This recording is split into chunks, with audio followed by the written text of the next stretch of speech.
Hey guys, and welcome back. I would like to thank Nutrafol for sponsoring today's episode. Nutrafol is the #1 dermatologist recommended hair growth supplement brand and is physician formulated with 100% drug-free ingredients. Go to Nutrafol.com and enter the promo code INSANE to save $10 off your first month subscription plus free shipping on every order. Enjoy today's episode.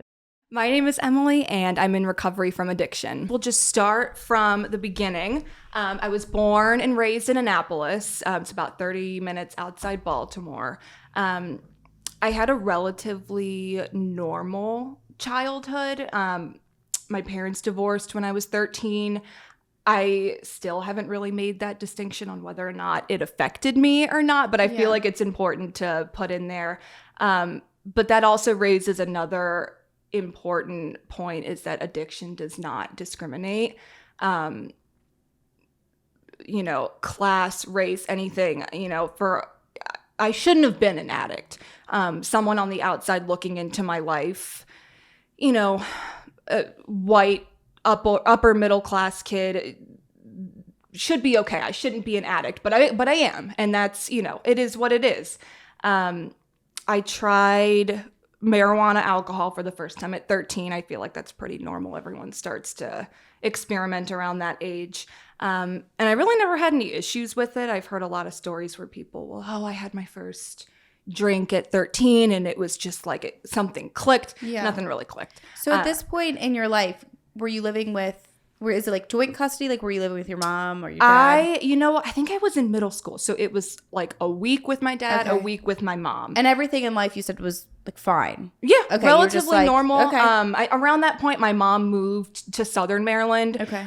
So I was starting to do every other weekend with her at that time too. And that, it hurt a little bit. Because I had such a great relationship with my mom. So, and again, I haven't really pinpointed if that affected me or not. I feel like in life, like, everything has an effect. Like, even if it's not something, like, even if that isn't the main cause, or if it is, who knows, but like, every little thing I feel like that happens has some sort of effect. It's like butterfly effect. Literally. Yeah. It's like, that did something and that did something. Yeah. So, all right, keep going. Okay. And then, so I was 17. I was going into my senior year of high school. I got my tonsils taken out. Surgery, what I thought was successful. And I was sent home with like a 5-day prescription of Roxicet, liquid Percocet, to get you over that initial hump of like really bad pain. About a week post-op, started having major complications, like hemorrhaging. I remember I bent down to get a towel and just blood. And it was awful. And I, probably every 4 to 5 days for the next 6 weeks, it would be, okay, everything's calmed down. And then I would start up again. Mm-hmm. So I was in and out of the hospital probably for a couple months, just trying to figure out like what the hell's going on. Yeah. So what should have been, 5 days of an opioid prescription to get you over that initial hump turned into, round the clock, every 4 hours of liquid Percocet into a 17-year-old for 6 weeks straight. So, I had to get it fixed with a second surgery. And again, thank God, that they fixed it. But that was, they said, okay, you're done. You're good. So you don't need your pain medication anymore. And that was when I first experienced withdrawals. And I didn't know it at the time. I just thought, this sucks. Like, did they just like take you off of it cold turkey, or? Yeah. That's like surprising to me that they didn't think that there would be any type of concern there since you were on it for so long. I didn't either. Yeah. No one did. My parents just, you're good. And that's actually really common. Even today, because this was 10 years ago? Mm-hmm. God, 10 years ago now. It's still the same. And it's a lot of people have issues with that. That they're on a relatively regular dose, and then your doctor's like, no, I think you're good. And that's what leads a lot of people into addiction. Right. So I experienced those withdrawals. It was awful. Couldn't sleep, sweating, hot and cold, can't get comfortable. I didn't know it at the time. Yeah. And Percocet's awesome. Like, so, you know, I remember I was like, I feel great. I have no pain.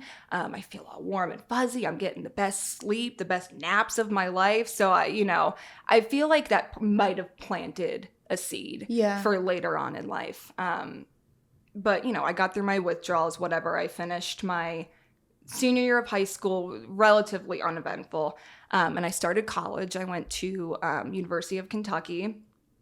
And I got to college, and I was definitely got into drinking. You know, I wasn't drinking every day, but whenever I would, it was binge drinking. Yeah. And I don't know. I've never been afraid of drugs. Like, I've never been someone that's been like, oh, no, I can't. I don't know why. I don't know if it's just the way I am. I don't know if maybe I'm an addict, and that's why I've never been scared of drugs. Sorry, I just bumped the mic. You're okay. Well, I think too, like what I was going to say is sometimes I feel like it's based on experience. Because for myself, like I was never scared of alcohol. Like I loved it. I think it's fun. Yeah. I still, even though I know it's not good for you, it's still a great time. But like with the drug aspect, I remember when my first drug I tried was weed, and I had a horrible experience with it. And it was so scary. And I was like, okay, after this, like I'm scared to try anything harder. Right. Because my experience with weed was so bad and scary so I feel like, but you said you had done marijuana, right? When you're like 13, whatever. Yeah. So it's like, I feel like maybe because that didn't have any type of like negative effect, you're like, okay, like, you know what I mean? Like I feel like sometimes if you don't have like too bad of an experience or anything scary happen, you're like, I'll try the next thing. Exactly. And that's what it was. It was like, you know, I hate the marijuana as a gateway drug theory. I hate that. But that's, you know, I think whether or not I had smoked weed at 13 or not probably had no effect on me being an addict later in life. But that was kind of the progression. It was like, okay, well, weed was fun. Let me try a little bit of alcohol. Alcohol's fun. Okay. Well, too, because everything's like a stepping stone. Like I said, if nothing bad happens, you're not going to be scared or stop until something bad does happen in a way. And that's the worst thing that can happen. Yeah. Nothing. Right. When you try something and nothing happens, I didn't get in trouble. You know, I didn't get caught. That's the worst thing that could happen because then it just, you know, allows you to keep going. Yeah. So I was in college and I was trying harder stuff. I was doing coke. I tried acid for the first time. I did shrooms for the first time. And needless to say, I failed out of college that first semester. I wasn't going to classes.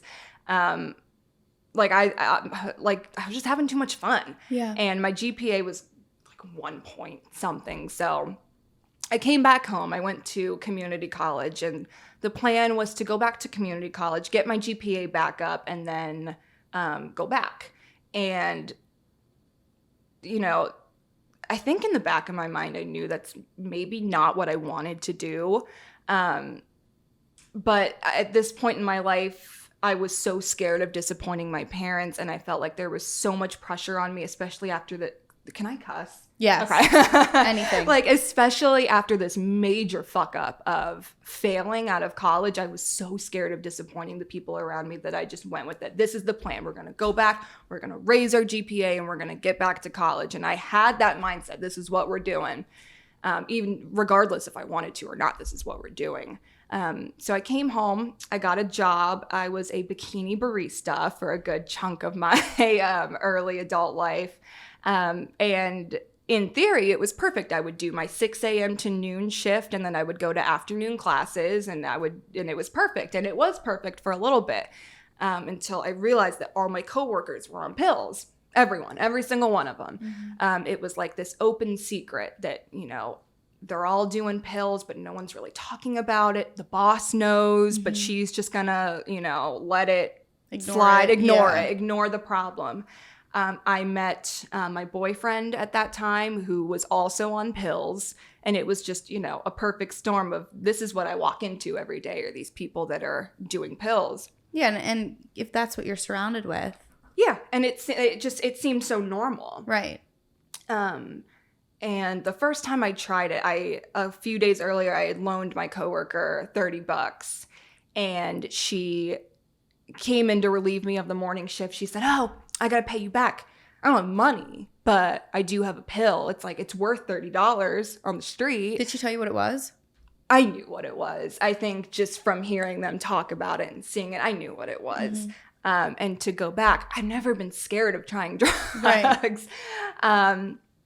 But I also think if I hadn't had that experience with opioids as a 17-year-old, you know, I can't say for sure if that maybe influenced me to be like, yeah, I remember how awesome it was. You know, either way, I took it and I was like, sure, whatever. And I tried it.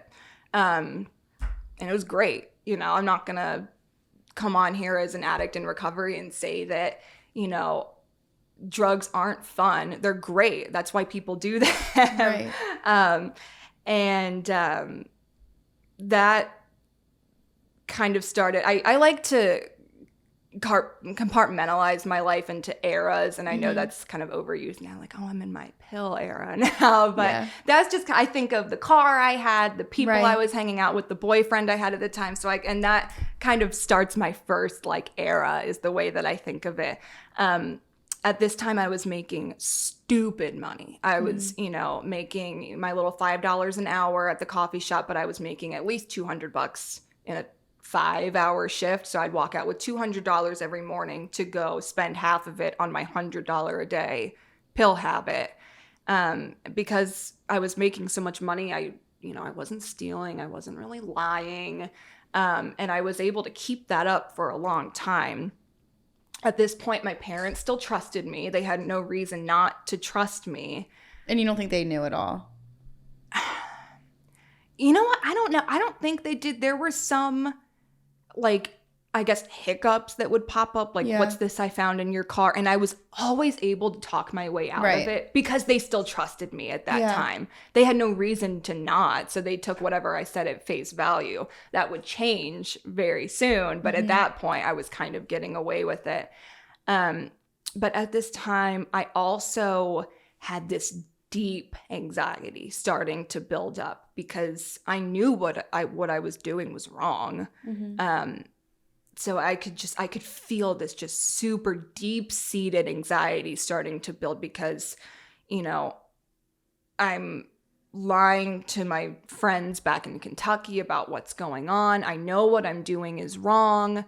I'm lying to my parents and saying, oh, I picked up an extra shift, but I'm really out, you know, fucking around with my boyfriend at the time doing pills.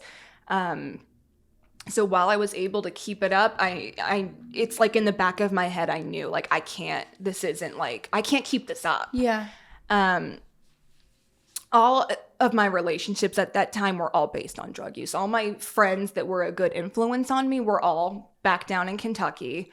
My boyfriend was using, my coworkers were using, my friends were using. And addicts tend to be very codependent, whether it be with relationships or friendships, and that's when that started to develop too. Very codependent and conditional friendships. Like, if one of us were to stop, I don't know if we'd be friends, and it's very transactional, right. Which at the time seems normal, but you know, it is what it is. That's kind of the relationships you make when you're in addiction. I don't know how, but I was able to raise my GPA and I was able to go back to the 4-year university. And I went back and I was able to stay clean from pills. And to be honest, I think it's just because I had no access to them. Right. There was nothing in my mind telling me I'm going to be clean and sober. It was like, well, I can't get them anymore. So did you end up quitting that job when you went back to school? I did. And they knew that. That was always the plan. Like, I'm here for a semester and to work, get my GPA up. So they knew it. That was always the plan. Did you stay with the boyfriend?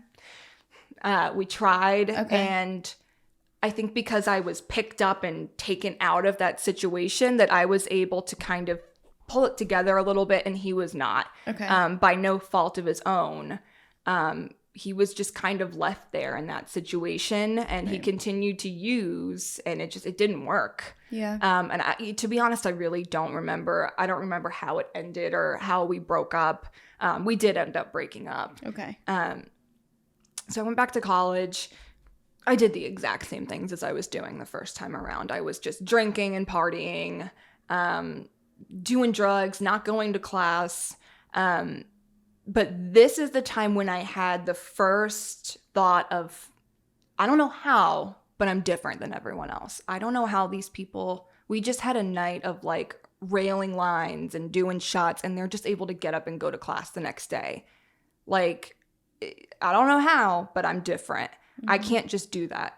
Like, in my mind, it's like, how are you guys like doing school when there's so much fun to be had? It was like school got in the way of like having fun. Yeah. So like you couldn't balance it. No, I had zero balance. And it seemed like all my friends had this perfect balance of, you know, having fun on the weekends. But then, you know, when Monday comes, it's time to, you know, it's time to be a student. It's time to get to work. And I could not do that.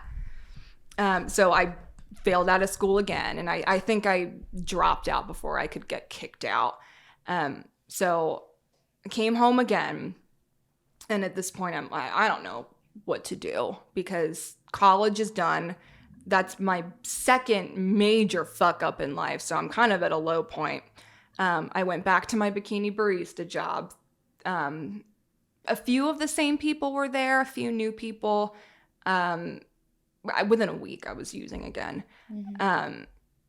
And I can't blame anyone but myself. I was excited. I got off the plane when I came home from college. I could like smell like the drugs and the proximity. Mm-hmm. Like I was like, I could feel like, oh my God, they're close. Like, and that's all I was thinking coming back like home. You were ready. I was ready. I reconnected with my boyfriend before I left the second time. I reconnected with him. And then this is when I was introduced to heroin for the first time. And I still remember this story. Like, this could have happened yesterday. I was working an afternoon shift, so it was very slow. I really had nothing to do. One of my regulars came through, and he got his, like, you know, strawberry banana smoothie, and he goes to pay, and he's like, oh, man, I don't have anything to tip you with. And I said, that's fine. Like, you come here every day. Just, you know, give me next time. And he goes, no, I got something for you. So he pulls out it was a lottery ticket. He had a lottery ticket, and it was full of heroin, and he opened it up and gave it to me. And I said, what's that? And he looked at me like I was the stupid one and said, it's heroin. Like, I'm like, no, I'm good. And that was the first time I ever remember being scared of trying something. And I was like, no, I'm good. Just take it. And he's like, you know, no, take it. It was like, God, like two people fighting over, like who's going to pay the bill at dinner. Like, nah, take it. No, I'm good. Yeah. So he put it on the windowsill for me because it was a drive-thru. So he laid it on the windowsill. I didn't touch it. I went back to whatever I was doing. But it was like, I could see it in the corner of my eye, and I'm thinking, do I really want to, like, this is something I never said I would do. And being an addict is full of nevers that you end up breaking. Like, I'm never gonna try heroin, or, you know, I snort it, but I'm never gonna shoot it. I'm never gonna steal it. And it's just a string of nevers that you almost always end up breaking. So I ended up trying it. Did you do like the one that what he gave you? Yeah, what he gave me. Okay. The one that was on the windowsill. I ended up trying it. That was my switch moment. Okay. That was, just something flipped. And I was like, so that's it. Did you try it by yourself? I was in there by myself. We worked one at a time. Okay. Which was how so many people were able to get high, because you're in there for 6 hours by yourself. There's no cameras or anything in there. You're able to just sit in there and get high. So did you snort it? I did. And how do you know how much? Or you don't? I didn't know. I did a really, really little amount. And I figured, you know, I'm on pills. Yeah. Like, I have a little bit of a tolerance. So I did just a teeny amount, and that was all that it took. I did, you know, just a little bit. And I felt great. Did it hit you right away? No, it didn't. Because I remember sitting there thinking, like, this sucks. Like, why do people do this? But I sat there, and you feel it kind of like in your stomach, and it kind of like a warmth just like takes over you. And I remember I'm warm and fuzzy. Asshole customers aren't bothering me. I'm getting my closing duties done like in record time. I got out of here at 5:03 instead of 5. I'm like, this is great. Yeah. Like, no wonder people do this. This is awesome. And I worked on that little lottery ticket he gave me. I was working on that for like weeks. I would it was like my it was like my own little secret that I had. It was like my little secret weapon that I was, taking little bits from for like a week. And once it was done, naturally, I'm like, well, that's done. I want more. Right. A normal person would say, well, that was fun while it lasted. But no, I want more. And like I said, I had reconnected with my boyfriend at the time, and he had gone through the progression of, he was on heroin by this point. He had gone through the progression of pills to heroin. I don't know a single addict that just woke up one day and said, I want to do heroin today. Yeah. It's just not the way it works. And I think if you were to ask any other addict, they wouldn't be able to name one person that just picked up heroin. Like you're saying that it kind of like leads to that It's over time. Almost, I would say like 99% of the time, it's a progression from prescribed opioids to street heroin. You start with, Oxys, Percocet. Those are expensive. Right. And they're hard to find. And you build up a super high tolerance to them. And then when someone introduces you to heroin, it's cheaper, it's everywhere, and it's stronger.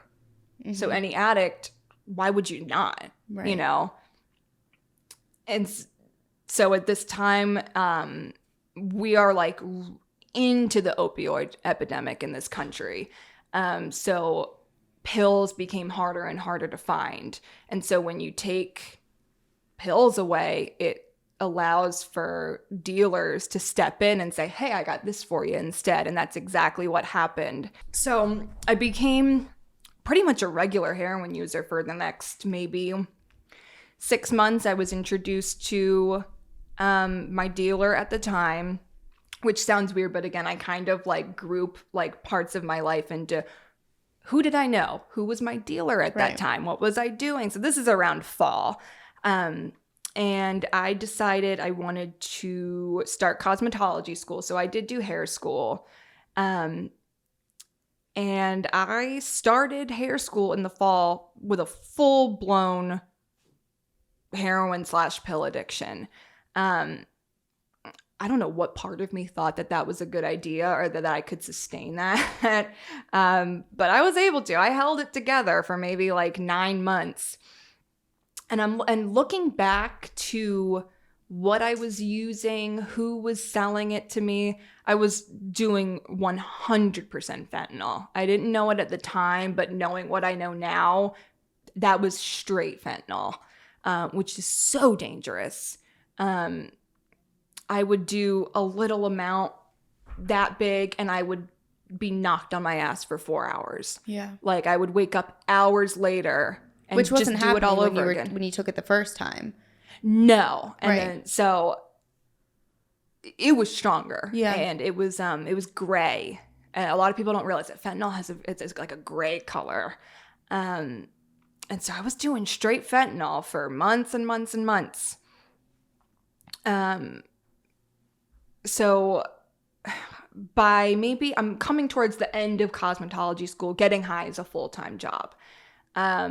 I'm working at a salon part-time, making crap money that's not enough to support my habits. So I have to spend my days figuring out how to get money, which means school got in the way of my full-time job of getting money and getting to the city and getting high.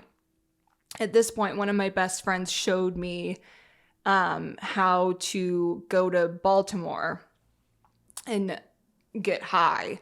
Baltimore has one of the, if not the largest, if it's not the largest, one of the largest open air drug markets in the country.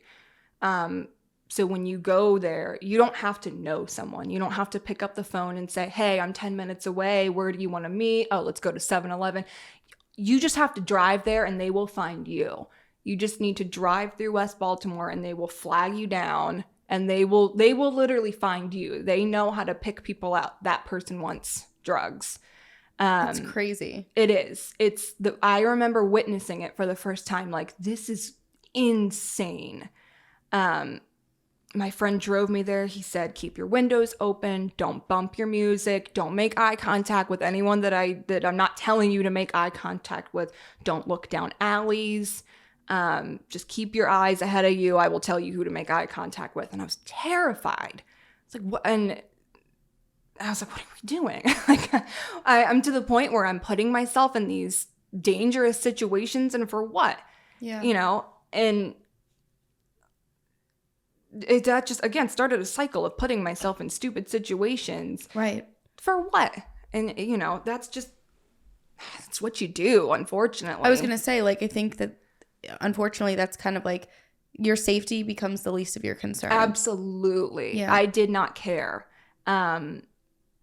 And I've had family say, like, well, weren't you scared? Aren't you scared to go there? Like, aren't you scared of meeting with these people? And it's, the chemistry of your brain really does change when you're in the throes of addiction. That's just like the farthest thing from your mind.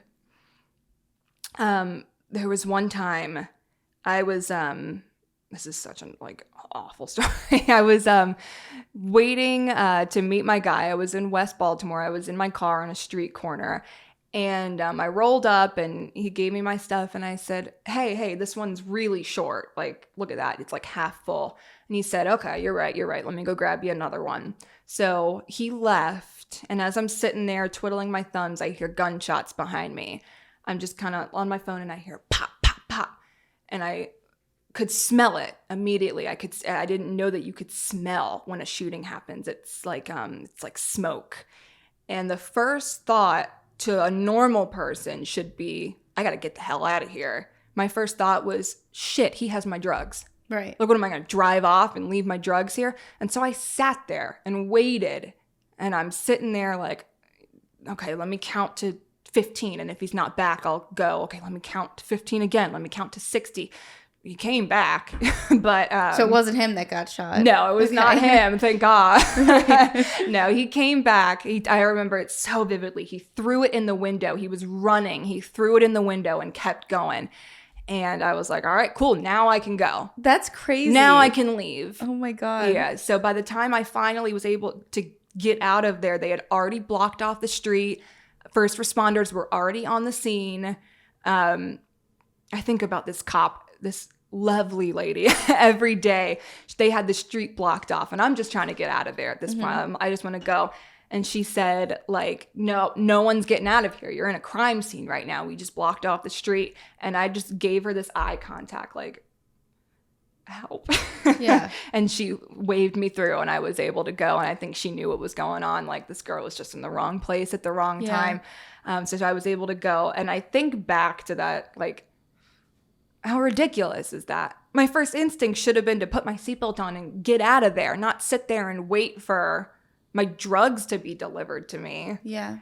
But I think too, like we were saying, I feel like when you're in that state, that is your main concern, and that is your almost full-time job. So it's like, and the thing is too, that's a reason why addiction is so bad and so sad.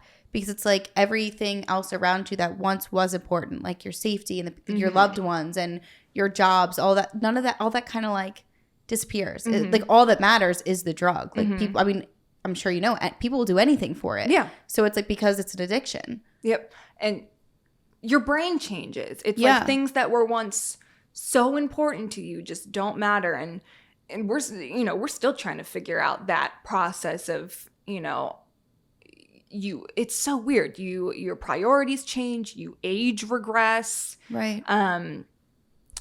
It's said that you stop progressing mentally at the age that you start really like doing drugs that will affect your brain, like, hardcore using. And I went to rehab for the first time at, maybe early 20s, and I didn't notice it. And then as I'm getting older and I'm getting clean, I'm starting to realize, my God, I have the mentality of a 19-year-old. Yeah. Like, I'm 24 and I'm acting like I'm in high school. And that was a wake-up call. That was scary when I realized that, oh my God. Right. And it's even scarier seeing, other people in treatment that are, approaching their 40s that have been getting high for, 20 years. So there's these, 40-year-old men and women that have the mentality of 19, 20-year-olds. And it's really shocking to see. Yeah. It's almost like it puts a stop on everything. It does. And then it puts your brain on pause.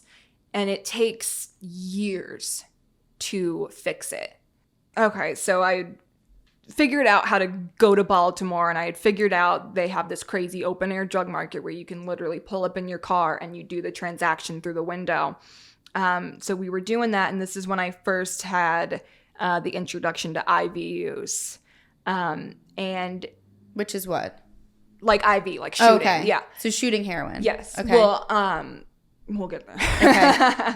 So I had asked my friend, my friend, I won't say his name, but my friend, he was the first IV user I had ever met. He was the first person I ever saw shoot up.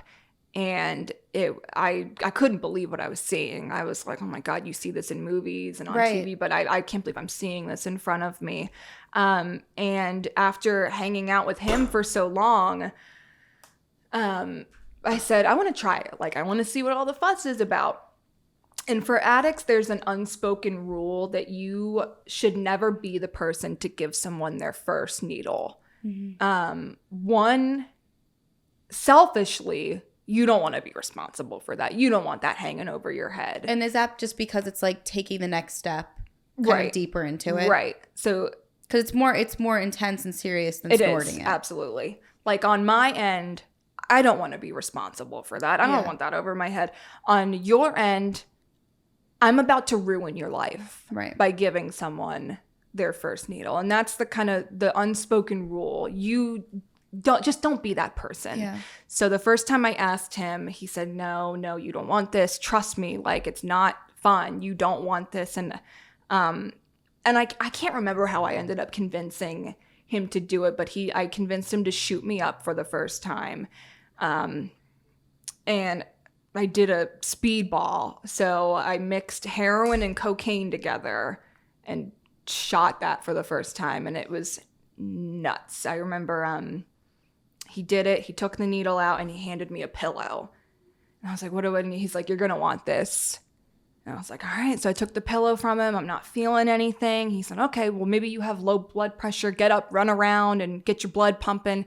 And I did. I stood up and I kind of jogged in place and I felt it. And I went, like, oh my God. I grabbed onto the table. I was like, oh my God. And I grabbed a pillow and just, just sit there and it was one of the most intense physical things I have ever experienced. So you were just sitting there feeling it. Yeah.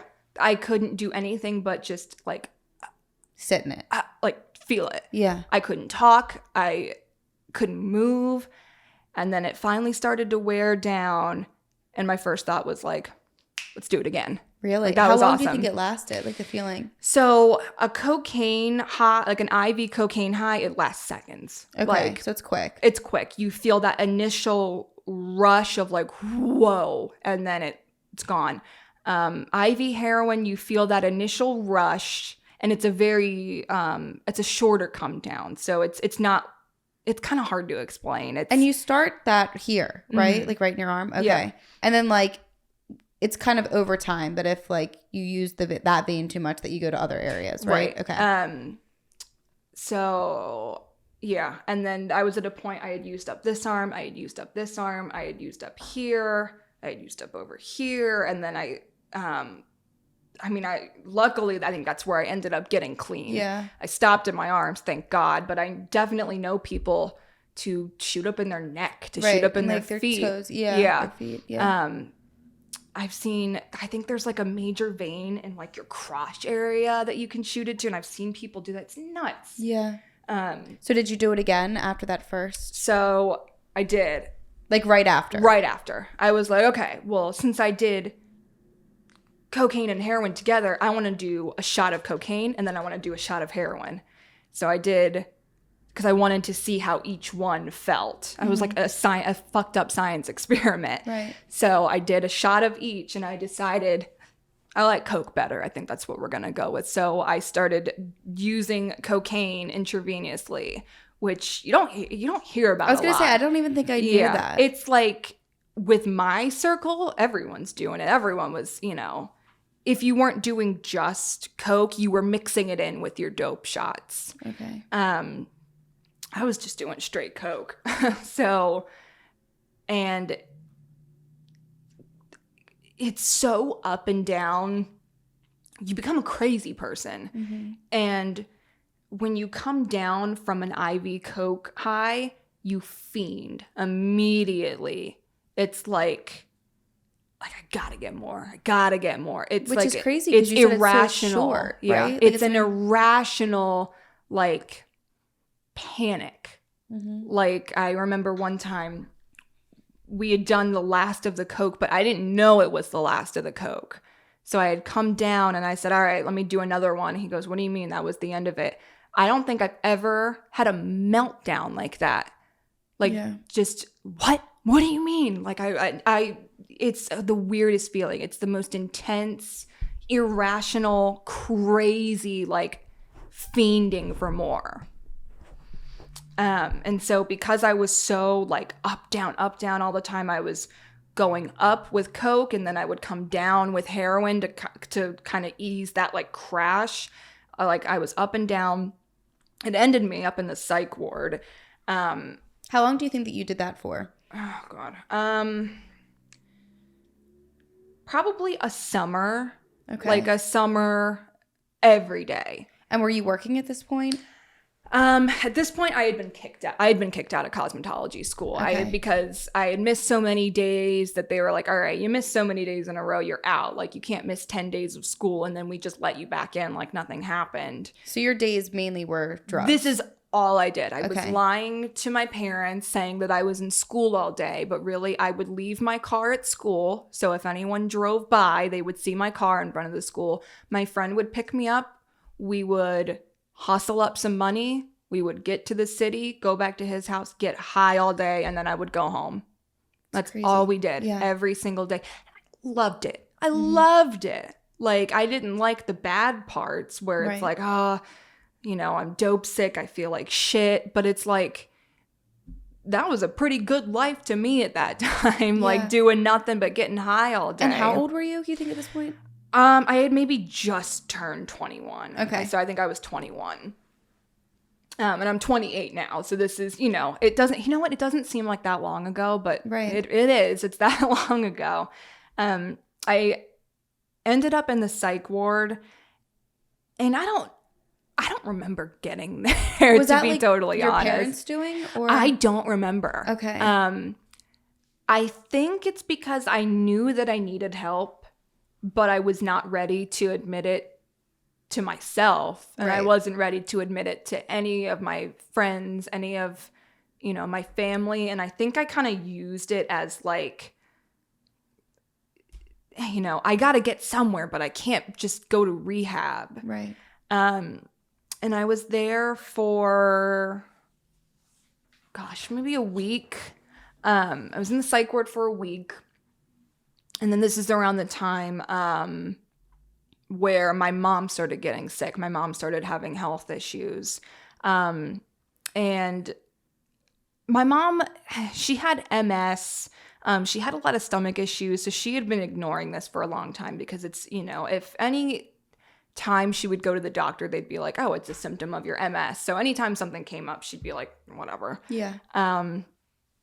So I get out of the psych ward. I don't think I'm working at this time. I think I just moved back in with my dad and was just being. Mm-hmm. And that's really the only way to describe it.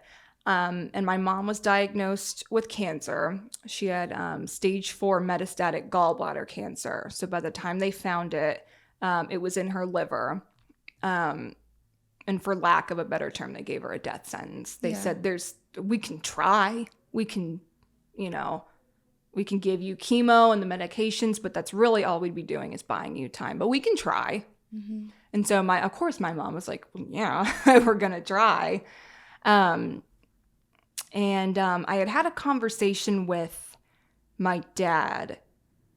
The same thing happened to our neighbor. He was diagnosed with lung cancer, and they gave him about 2 years. He was gone within 6 months. Yeah. So I told my dad, you know, that's my biggest fear. Like, what if the same thing happens to her? What if she's gone within 6 months? And he goes, well, and he's like, I don't know how to, you know, what do you even say to that? She was gone in 3. Wow. She was diagnosed October and she was gone in January. So it was very quick. At this point, I wasn't in school. I had no job. I had nothing to do all day, but either sit there and crave or sit there and actually like, all right, let me go get high. And, you know, I don't know if my mom had made the conscious decision, like, she's just got to do her own thing and there's nothing I can do. Or I don't know if it was that or she had, you know, her own stuff going on. Yeah. But either way, I was not in the forefront of their problems, rightfully so. Like, the last thing they need to worry about is me. And I completely took advantage of that. I completely took advantage of the fact that my mom and my stepdad weren't home all the time. They weren't really focused on me. And that's kind of the way I wanted it because nobody was really like... You could do what you want. I can do what I wanted. Yeah. And, you know, once I got out of the psych ward, I was clean for a little bit, but I just remember I had nothing to do all day but sit and have cravings. Right. Because I had no job. I had nothing to do. Right, there's nothing to distract you. There's nothing to distract me from the fact that, like, I'm trying to stay sober. My mom has cancer. Yeah. Like, so I was using again at this point. My mom passed away January 2017 and my first rehab was April 2017. Okay. So in those 3 months was like train wreck. Like, you know, I was trying not to feel. I was actively trying not to grieve. I'm like, I don't want this. So it was just IV cocaine use. I was smoking heroin at this point. You can do that. So I was smoking heroin at this point. Is that like the same? Is it? What would you say is like the worst way to do it? Like, is each way like a different, I guess, reaction or feeling, or it all hits the same? And so it's hard to describe. So, someone introduced me to you. Hey, you know, you can smoke heroin. I tried it. I'm like, this is not half bad, and so I would introduce it to other people. And so it's just like different ways, to use. I would say, in my opinion, I would say like a starter way to do it would be snorting it. And then I would say smoking it is probably as close to shooting it as you can get without actually shooting it. Because it's smoke and you hold it in, it hits you immediately. Okay. But at this point you were just doing whatever. I was doing whatever I could get my hands on. I landed myself in rehab April 2017. So there was a 3-month period where it was like, I wasn't speaking to my family. I was hiding from my dad at every chance I get. I would never want to go home. I would sleep at friends, at boyfriends. I would sleep in my car just to avoid going home. Right. I don't know. I really don't know why. I think it's because he knew what was going on. And the second I see him and face him, this is all going to come crashing down. And I don't want it to come crashing down yet. At this point, I had completely like fucked my relationship with my family. They didn't look at me at the funeral. They didn't speak to me at the funeral. I sat by myself at the funeral. I was the first one to go in, and I just picked a seat thinking that people, you know, I would pick my seat and people would just kind of file in and like, I guess we're sitting here. They went to the clear opposite side of the room and said, we're not going over there. My dad sat with me, bless his heart. But, and that was a huge wake-up call that like these people want nothing to do with me. Yeah. You know, it was a wake-up call, but I was also like, these assholes. Right. You know, my brain didn't comprehend that, like, this is my aunt's sister. This is my grandma's daughter. I'm like, this is my mom, you assholes. Mm-hmm. And I couldn't, you know, it was a very me, like time in my life. And I don't necessarily agree with the way they handled that, and like but I understand why. And it took me years to even reconnect with them and kind of come to terms with like, okay, this is why they did what they did. Yeah.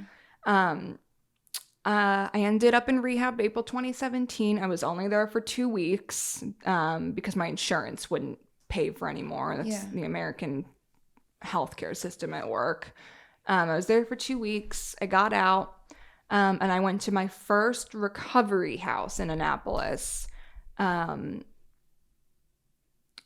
Recovery housing in Annapolis for women is pitiful. Yeah. It's so bad. So you're living there, right? Yes. Okay. I got about maybe 90 days clean, and I relapsed immediately. And when you were getting clean, the withdrawal from that, was that pretty intense or? You know what? It wasn't. Okay. And I don't know why. Just that first time I went to treatment, it wasn't that bad. So it was more like the challenge was actually staying away from it. Yes, it was much more of a mental challenge than it was a physical challenge.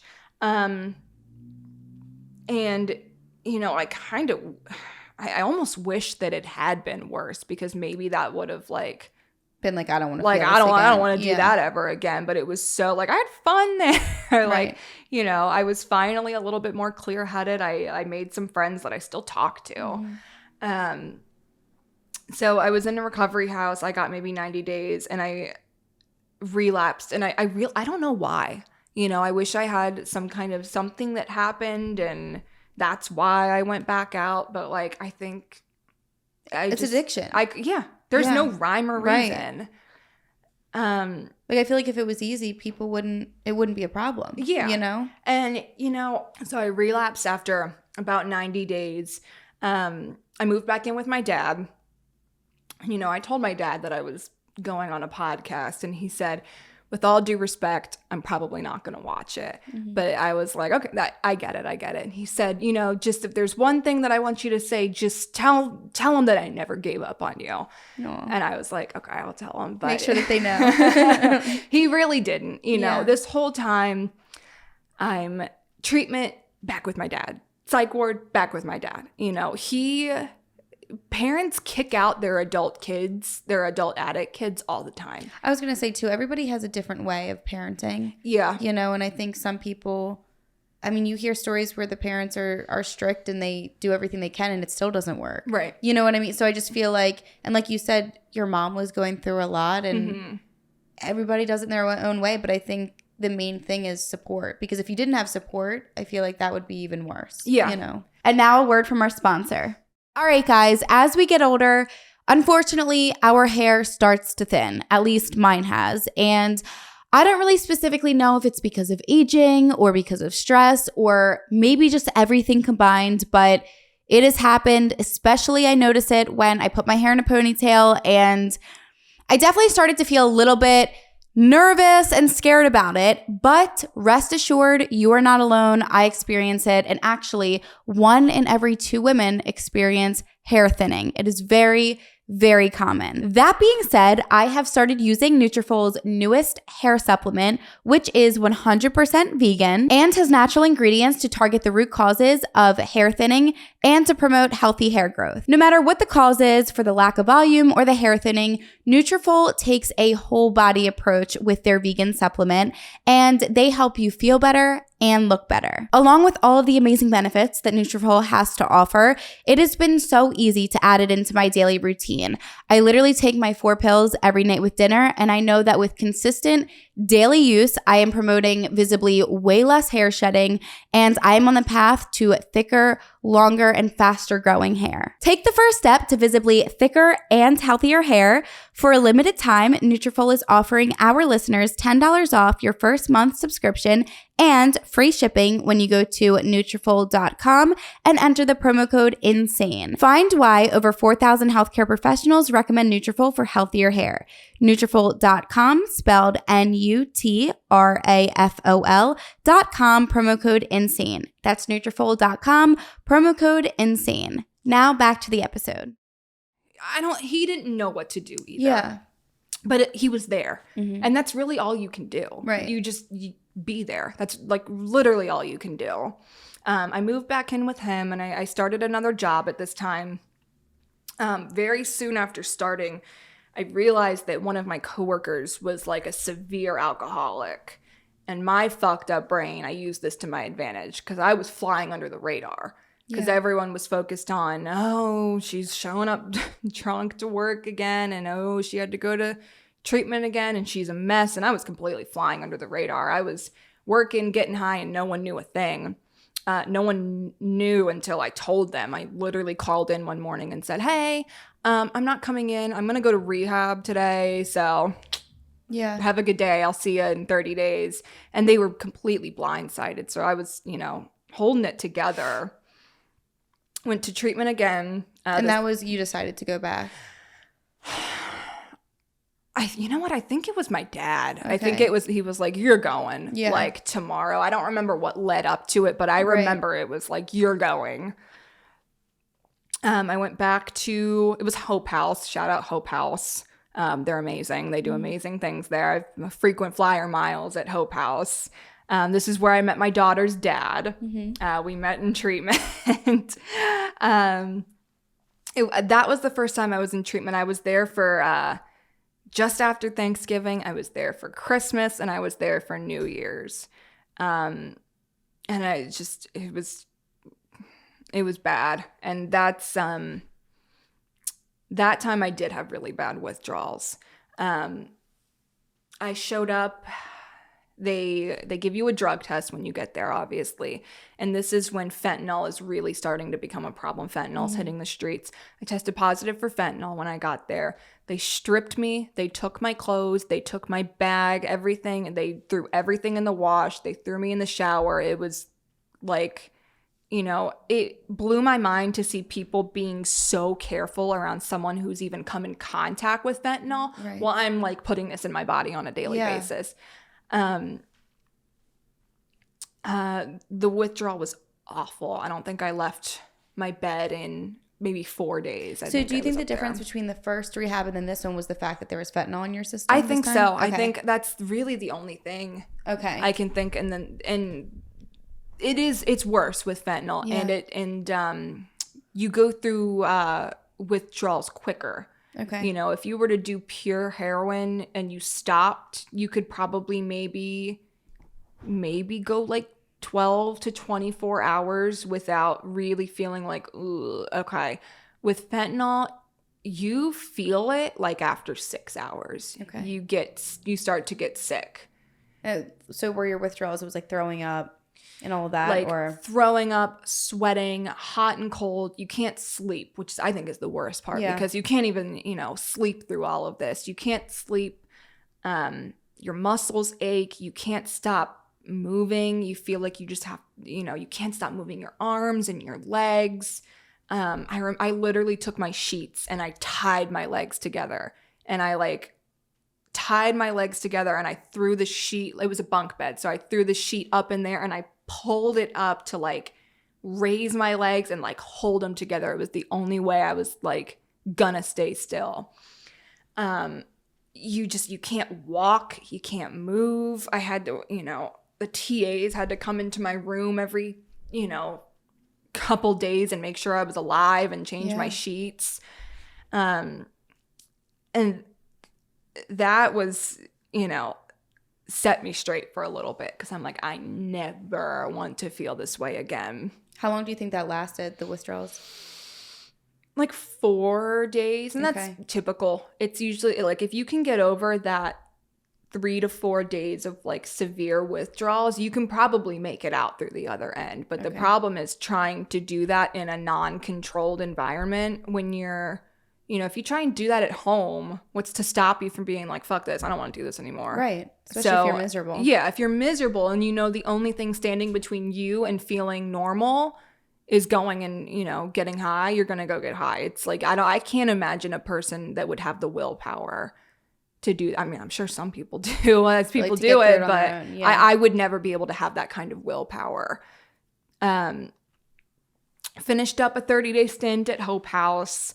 I moved back to Annapolis and went back to the recovery housing in Annapolis. And again, one of the biggest issues I have with just the recovery housing for women is awful in Annapolis. You either go to house A or house B. There's like two, I guess, not companies, but like two different people that own houses. The first one is like very strict, sometimes to a fault. 5 meetings a week. You need to have a job, which is not a bad thing, obviously, but you need to have a job, 5 meetings a week, 8 p.m. curfew. And it's a very one-size-fits-all approach to recovery. I haven't been to a meeting in years, like 5 years maybe. Yeah, I haven't been to a meeting in like 5 years. It's not the way I stay sober. So it wasn't very personal. It's not. Okay. It's a one-size-fits-all. Like, if you want to be clean, this is what you do. You come home by 8. You work 34 hours a week. You go to 5 meetings a week, but not CDA. You have to go to NA or AA. Like, and then recovery house B, it's a flop house. Like, I don't know anyone that's gone there with the intention of like, I'm going to go here and be clean. It's like, I'm going to go there and get high with my friends. Those are your two options. Yeah. So, if I don't have a desire to really work in the recovery field, but if I was ever going to, that would be the first thing I do, was open up a happy medium in Annapolis. Yeah. So I was at recovery house A. Got kicked out almost immediately. So they don't require you to stay there. No, you don't have to. I mean, you could go home. Like, I could have gone back to my dad, but it made the most sense. Like, let me, obviously what I'm doing isn't working. Let me try something new. Oh, I remember what it was. I was on Vivitrol at this time. Vivitrol it's a big shot in your ass that's like a needle this big, and it's an opioid blocker. So when you take it once a month and you can't feel the effects of drugs, it works on like the pleasure centers in your brain, which it is a miracle drug for some people. It was not for me. It deals with the pleasure centers in your brain, so you can't get high, but you also can't get pleasure from anything. Not from food, not from sex, not from music, like nothing. So nothing was bringing me happiness at this time. So did you feel depressed? Yes. Okay. I was in like a dark hole. And I got faced with like a moral dilemma. Like, okay, I'm in this dark, dark place and I know that it's because of this drug. Do I want to stop taking this drug and start to, even myself out? But I know myself. If I stop taking this, I'm getting high. Right. So it's like, what do I do? Like, what? And I stopped taking it because I'm like, I don't want to off myself. So I stopped taking it. And I got high again. So was this when you were still staying in the house? Yeah. Okay. So they weren't, when you're staying in this house, they're not really like monitoring what you're doing. No, they are. I was getting kicked out and let back in over and over and over So when again. you were getting kicked out, that's when you were going and getting high exactly. Again. Okay. And then, so as many criticisms as I have, they do make it so you can get back in. It's not like you get high, you get kicked out, that's it. Yeah. You have to reach back out to them within 24 hours and say, hey, I got kicked out the other night, I went back in. Mm-hmm. And I think you have to pretty much be on your own for a couple days. And then after that third day or something, if there's a spot left, because they'll fill your spot. They've got women in rehab that are waiting to get into houses. If that spot is open and they can find one for you and you can pass a drug test, they let you back in. Okay. And that's what I was doing over and over and over again. I was getting kicked out and let back in. Okay, well, we're going to let you back in on probation. Okay, this time we'll let you back in, but you have to do 90 meetings in 90 days and you have a 7 p.m. curfew and blah, blah, blah, blah, blah. So they were trying. Mm-hmm. They were working with me. But once I got back in, this was like my first long stretch of sobriety, a point in my life where I felt like I wasn't clinging to sobriety, I felt like I felt normal. Yeah. And then I found out I was pregnant. So I found out I was pregnant, and this is my daughter's dad at this time. So we decided, you know, I guess let's move in together. So we found a townhouse up in Frederick, with the sole purpose of, all right, we need to, you know, start working on thinking about it, you know, a baby coming. As soon as we moved into that townhouse, I miscarried. So I know that it wasn't immediate, but it was something that like planted a seed and I didn't want to deal with, and I wanted to just move on. But both of us ended up using again. And I think we rushed. We had way too much freedom way too early. We should have both still been in recovery houses at that time. Towards the end, and this is another era that I'm thinking of, is the time when we lived in Frederick. Towards the end of this, I ended up getting MRSA. What is it? It's basically a staph infection that's completely resistant to antibiotics. I got MRSA, and I don't even know how I got it in my armpit. They think it was from I sat my razor down and picked it up and shaved. Okay. I was in the hospital for 10 days maybe. I had to go in for like emergency surgery to get it fixed. I was on crazy. I had like 2 IVs in each arm with 2 bags going into each IV. So I had like 1, 2, 3, 4, 5, 6, like 8 bags of antibiotics going into my body at one time. And obviously I wasn't paying rent while I was in there. I wasn't working. So we ended up losing the house, which I'm trying to think of like a name that I can call him. So that put my daughter's dad, that put him on the street. We didn't have a house. Was he still using at this time? He was. Okay. He was still using. I stopped using while I was in the hospital, obviously, because I was in the hospital. Right. I wasn't, going anywhere. But that left him basically to his own devices. He lost the house, or we lost the house. He's not from here. He's from Massachusetts. So he has no family here. All his family's either in Massachusetts or Puerto Rico. He's got no one here. All his friends are, living in recovery housing. So there's I don't know how to help you. It's not like you can just come stay with me. So I moved back in with my dad, and I think and again, this whole thing is like so cloudy because it's a total blur. Yeah. This whole time is such a blur because it just seemed like I was in just this ridiculous cycle of high, get sober, get high, get sober. Right. And it was just so monotonous and just such in a cycle. I don't even remember where we were living or who we were living with. We weren't living together.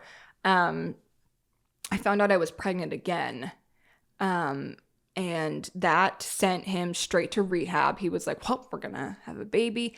And which is good though. Which is good. Yeah, that's absolutely good for him. Yeah. In my mind, I didn't want to stop getting high. I was like this, in a selfish mindset. I'm like, I don't want to stop getting high. I don't want to stop doing what I'm doing. I went in to have an abortion. Did he know this? He did. He did know this. They ask you 3 questions. They say, is anyone forcing you to do this? Is this your own decision? 2, do you want to take a picture home, like an ultrasound picture? 3, do you want to know if there's multiples? And so I said, let me know if there's multiples. And she said, yep, I see 2 of them in there. Oh, it was going to be twins. Mm-hmm. So I was like, wow. Oh my God. So I was like, I can't do it. I don't know what to do, but I can't do it.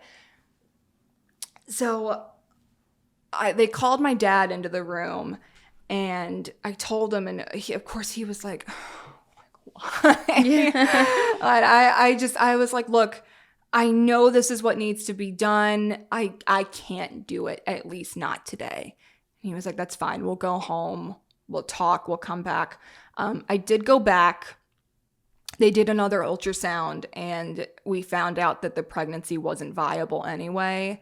And there's a good chance that that's my fault. There's a very good chance that that's my fault, because I wasn't taking care of my body. I was getting high this whole time. They said one of the fetuses was not growing enough, and because it stopped growing, sometimes it'll just get absorbed, but sometimes it will start to affect the other one, and that's what was happening. Okay. So I ended up having to terminate regardless. And you know, as awful as that was, I'm glad that that was a decision that the universe made for me, because I had no clue what to do. I had no job, no money. I'm living with my parents.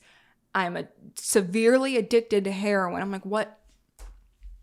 I had no clue what I was going to do. So for better or worse, that was a decision that was out of my hands. And I'm, you know, like I said, as awful as it is, I'm glad that that decision was made by the powers that be, whatever's out there.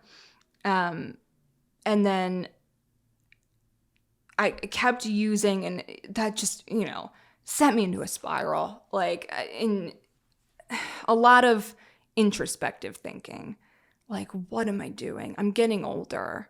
Right. Like, when is it going to stop? When is this going to stop? Well, I could have had this pregnancy, and I didn't. And literally all I had to do was just go to treatment, and I didn't, because I'm too selfish to think about anything but my wants and my needs, and none to the people around me. I got fired from my job. At this point, they were so like beside themselves on what to do. They just were like, you're done.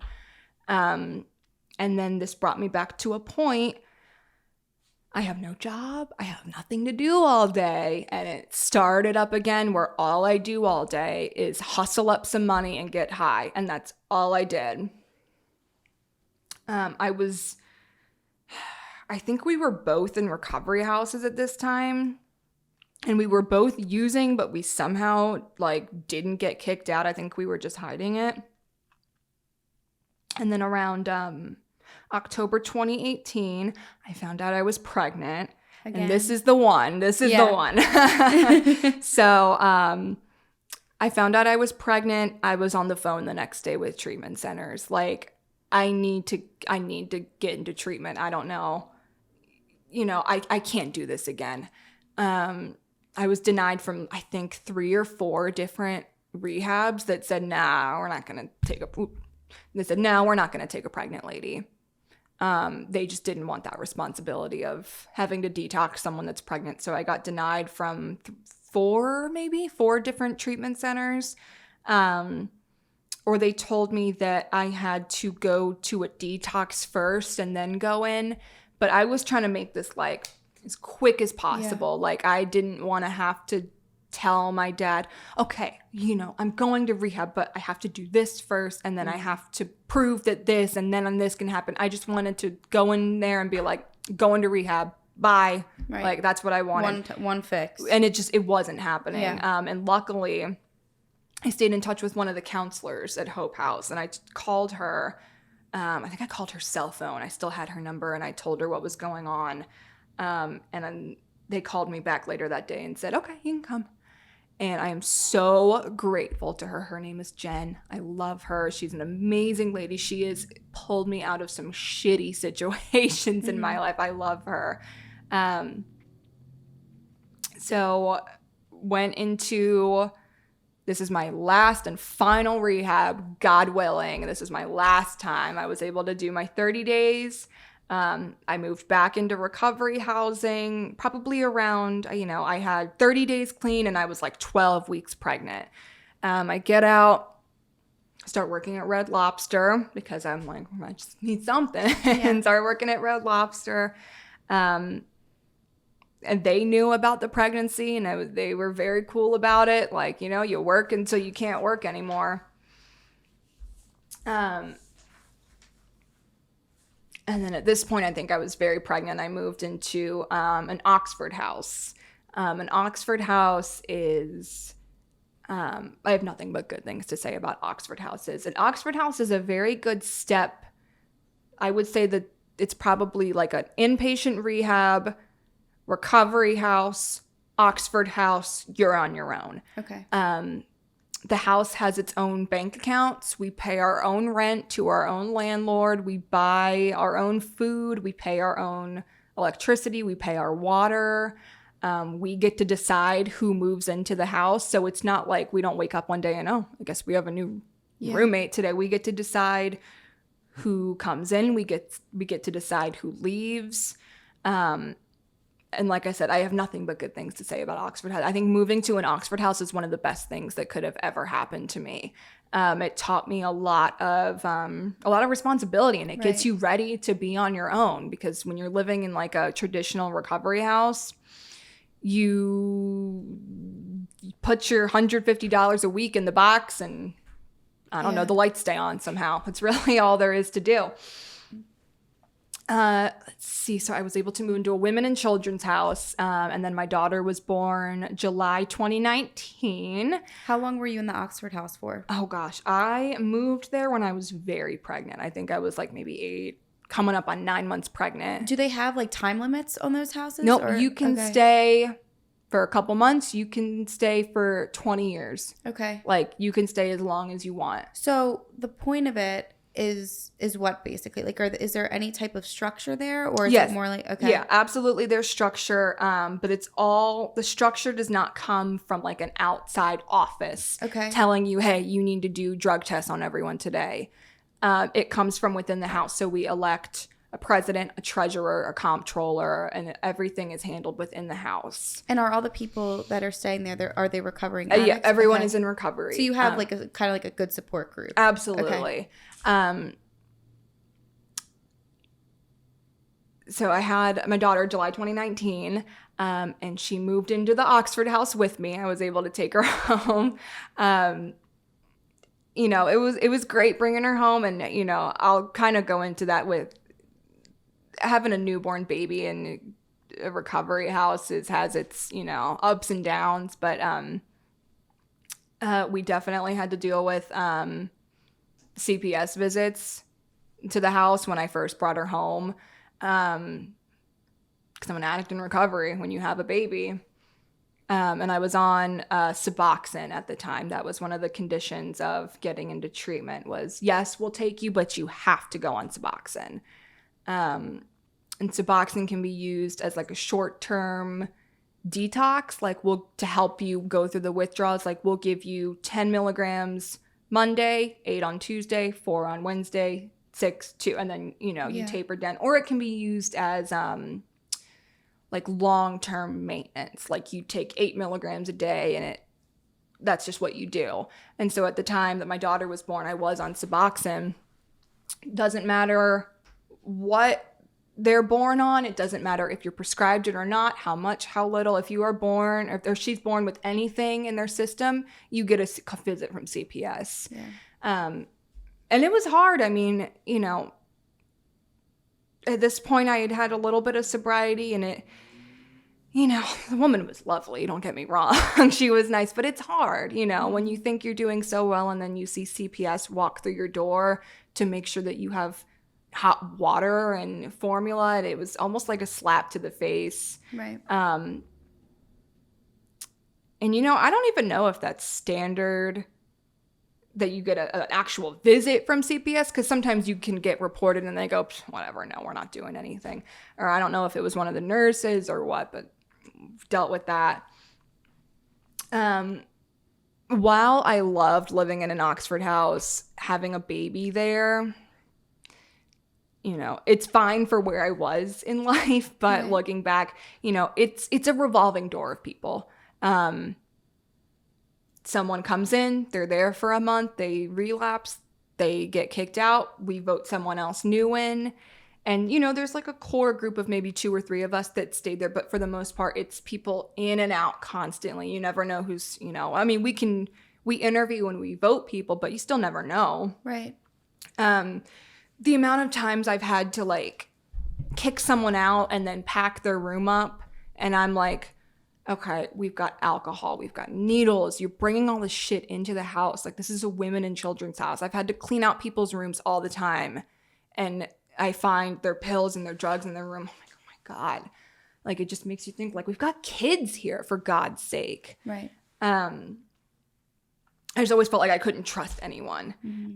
There's theft all the time. I don't know why addicts love stealing from each other, but addicts love stealing from each other. There was one time we were hanging out in my room. I had a nice big room, so everyone kind of liked to congregate in there. And one of my roommates was holding the baby, and she must have been like less than 6 months old at this time. She was a baby. And she's, throwing her in the air, and they're laughing. And I'm like, oh, how cute. We had to kick her out later that night because she was drunk the whole time. And I'm like, oh my God, I just handed my kid off to a drunk person. And I had no clue, because I'm a very trusting person. I don't, and I don't have a radar for when people are fucked up either. I have no, like, you could be drunk right now and I'd have no idea. Yeah. So I have no like sixth sense for that. And it made me so like clingy to never, hand her off to anyone, because you never know. Right. I moved into a second Oxford house when I was probably a year into recovery. And I was there for a long, long time. I loved it. I moved there in January 2020. And of course, the pandemic hit a couple months later. It was nuts. It was absolutely crazy. Yeah. Every meeting, like AA meeting, NA moved to Zoom. Rehabs like just weren't taking as much people. I think a lot of people don't realize how much the pandemic affected people in recovery. You can't meet in groups anymore. There goes any kind of like emotional, social support. A huge portion of like our social life is going to meetings. Like that's the people you are friends with. And when you can't do that and you're stuck inside, it's like, it's isolating. Yeah, it's super isolating. And that's a huge trigger for a lot of people, is being isolated. The rehabs weren't taking as many people. You had to wait for your COVID test to go through before being admitted. And at this time, this was, March 2020, the COVID test took like 3 or 4 days at this point. A lot can happen in 3 or 4 days. People are dying, waiting to get into treatment, which is the most unfortunate thing ever. And I've seen it so many times, even before the pandemic, I've seen so many people that die waiting to get into treatment.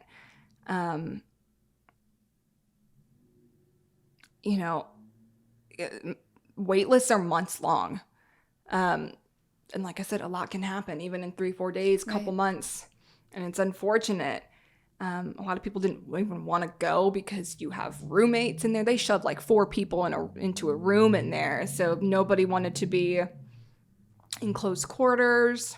Oh, and I also wanted to talk about when I first got into like my first rehab years ago, I had this mentality that I'm cured. Like I went to treatment, I detoxed, I'm cured. I never have to do this ever again. And I found out very quickly that that wasn't the case.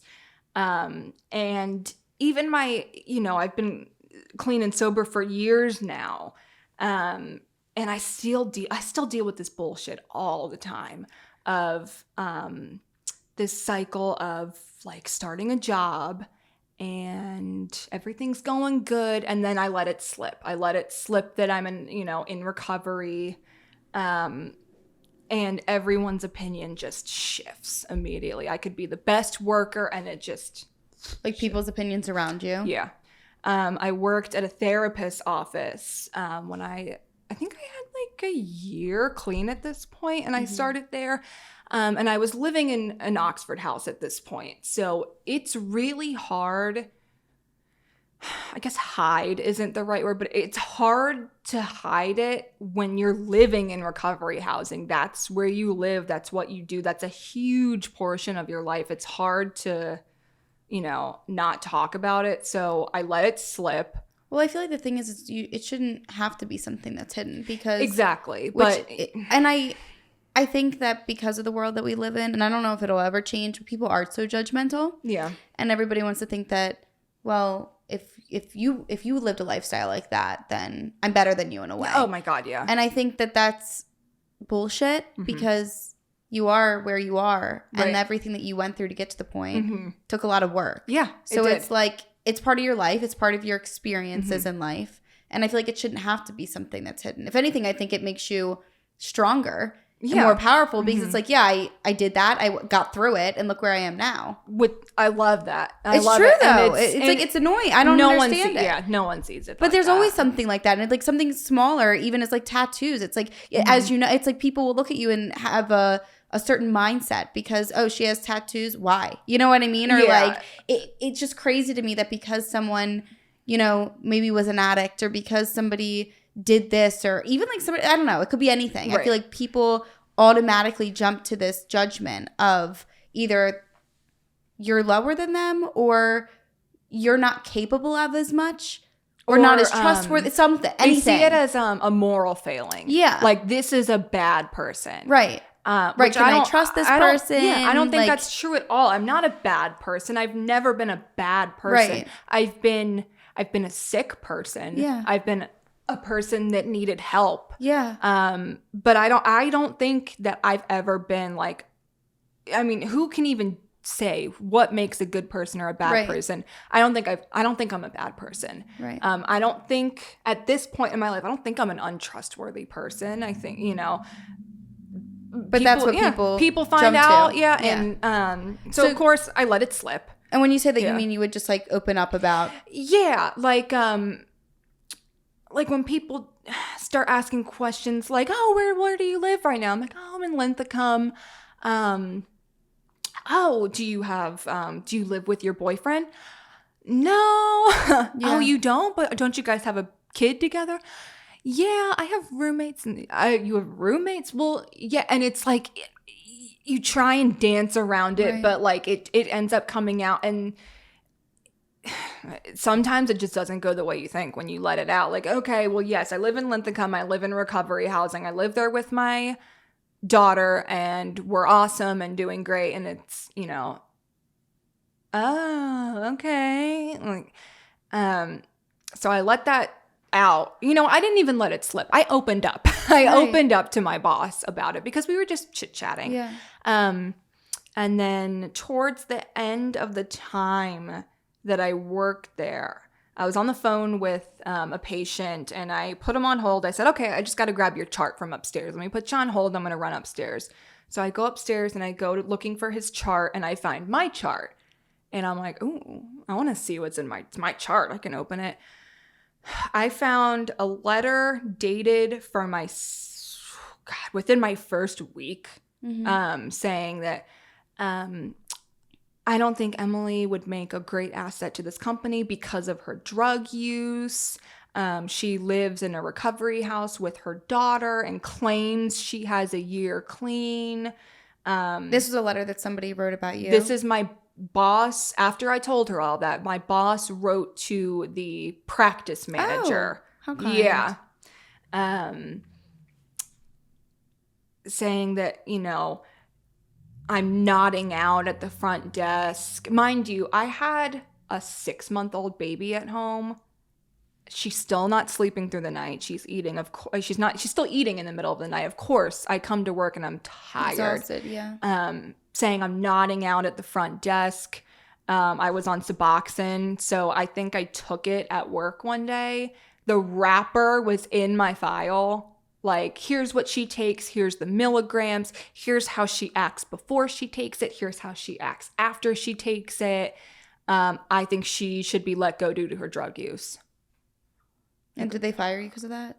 No, they didn't. Thank God. I think they were like, we're going to have a lawsuit on our hands if we fire this girl. And basically the practice manager wrote back, you know, just talk to her. Right. Ask her, hey, I noticed you're really tired in the morning. Are you okay? Because the explanation would have been, oh, God, yeah, you know, I've got a baby at home. Right. This is my first time going back to work, after having a baby. That would have been the explanation, and that should have been the end of it.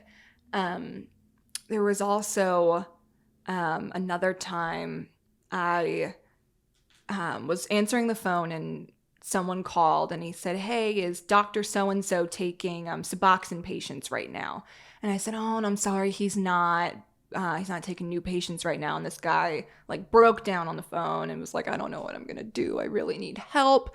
And I said, "Oh God," I felt bad. And I was like, "You know what? Let me take your number. Let me give you a call back." So I went online and I Googled, okay, call this number, call this foundation, go to a firehouse in Anne Arundel County. They'll get you into basically like, here's some things that you can do, if you can't get in here. And I wrote it down on a Post-it, and I called him back, and he said, "Oh my God, thank you so much. I appreciate it." Tossed it, threw it away. I found that Post-it in my chart. Like, look, she's looking, like, look, she's looking up rehabs, and she's looking up like ways to get help. It's bullshit. Yeah. And again, the explanation would have been just that. Like, it was literally not for me. It was for someone else. Stuff like that. And then every like text conversation I had ever had with my boss, like screenshotted and put in a file. And I don't think I've ever felt rage like that in my life. Yeah. I should have quit on the spot is what I should have done. I did not quit on the spot though, but I think I put in my 2 weeks, maybe like a couple of days later. Like, I couldn't believe it. I couldn't believe that, I'm doing the best I've done in my entire life before drugs or after drugs. Like, I'm doing the best I've done. I am kicking ass at motherhood. I'm paying my own, I just bought a car. I'm paying my own car payment. I'm paying my own rent. I'm paying for my insurance. And it just felt like someone shit all over that. And I think that's the screwed up part is people don't realize, like, I mean, who knows her reasoning, why? It could have been many different things. But at the same time, I don't think people realize, like, that kind of, to me, it comes back to support. And if she was genuinely concerned, like you said, she should have asked. But also, it's like, I don't think people realize, like you said, that can make, especially because even though you had, like a year clean, it's just like, that can really shit on everything that you've worked so hard for. Because I feel like even though you had that year, I feel like you're still in a fragile state. Oh, absolutely. So it's like, I don't think people realize the impact that their actions can have on people. And it pisses me off because it's like, why? Yeah.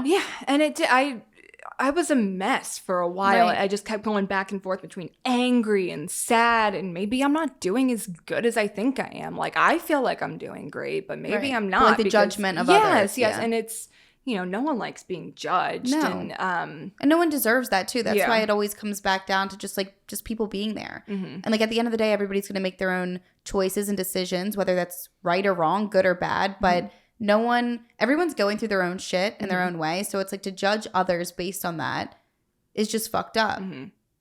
Mind you, this is in my first week of this job too, that this letter was written. What could I have done that was so bad in within my first week that you recommend my termination that quickly? I felt like, and I was out of there very soon after that. And I love the job I'm at now. I love them.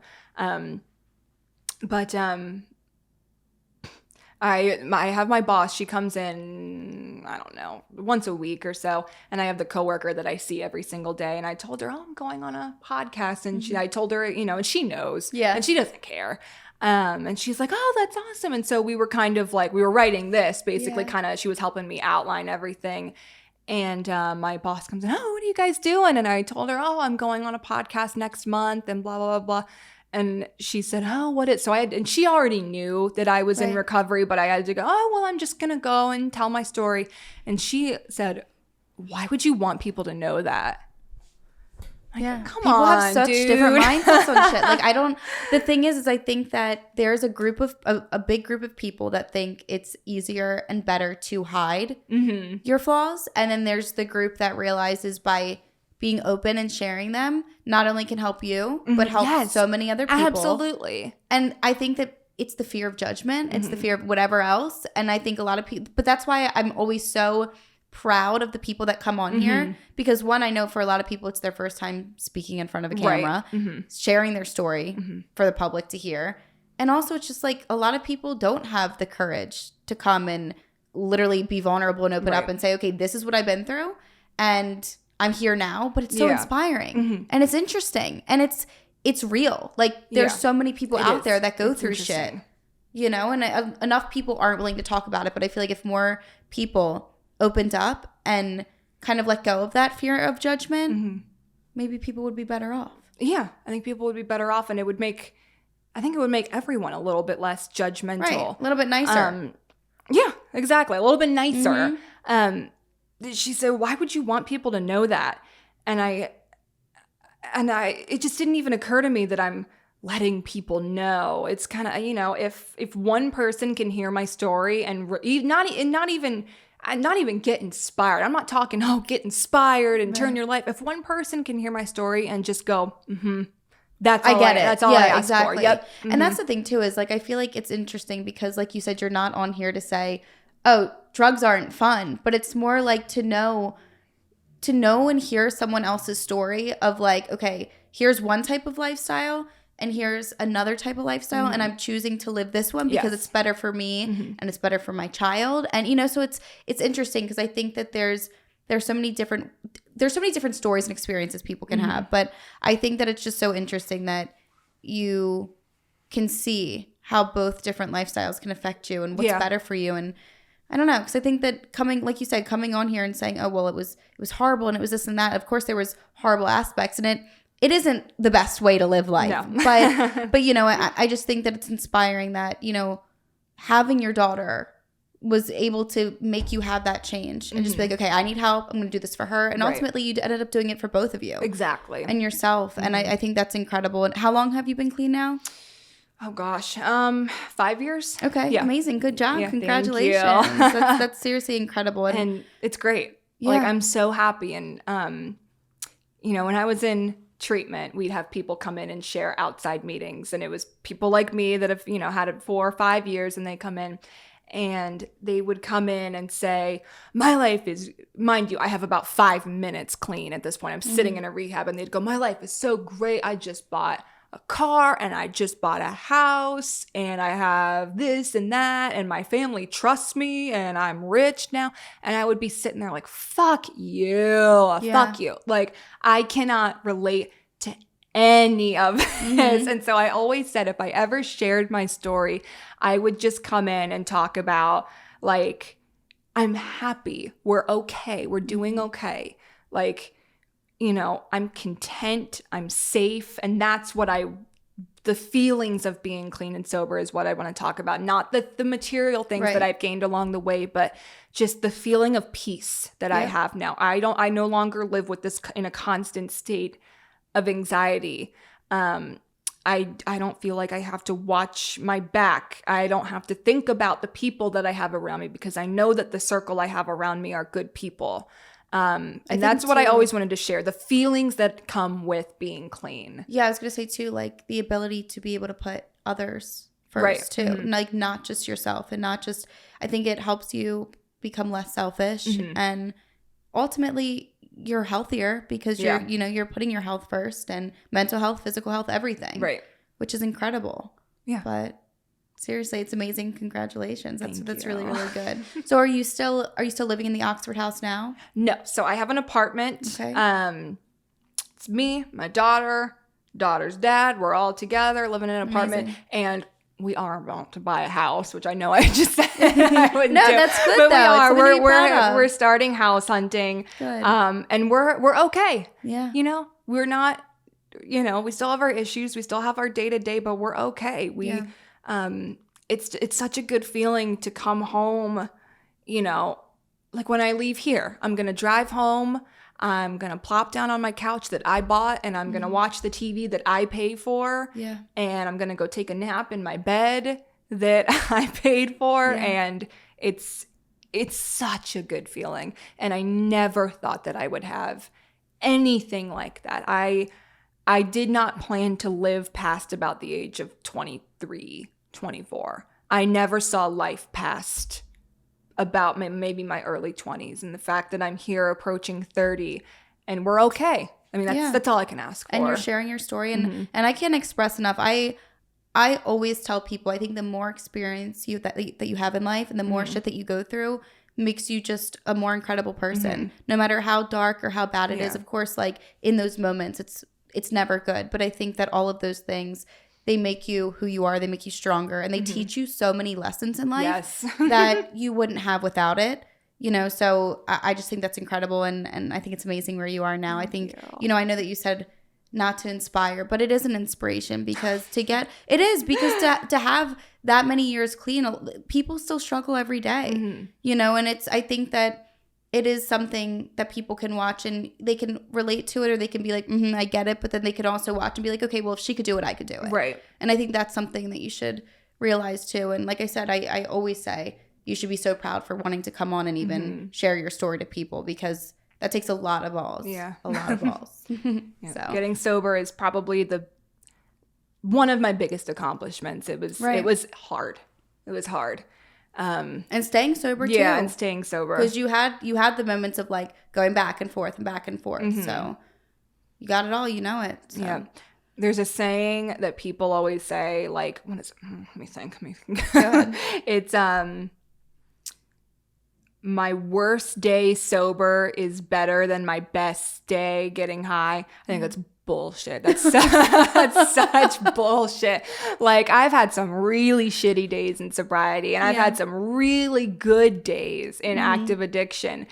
That being said, it's better on this side.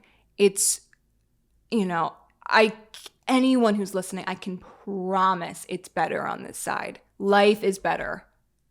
Right. And on that note, yep. Good job. You did amazing. Thank you.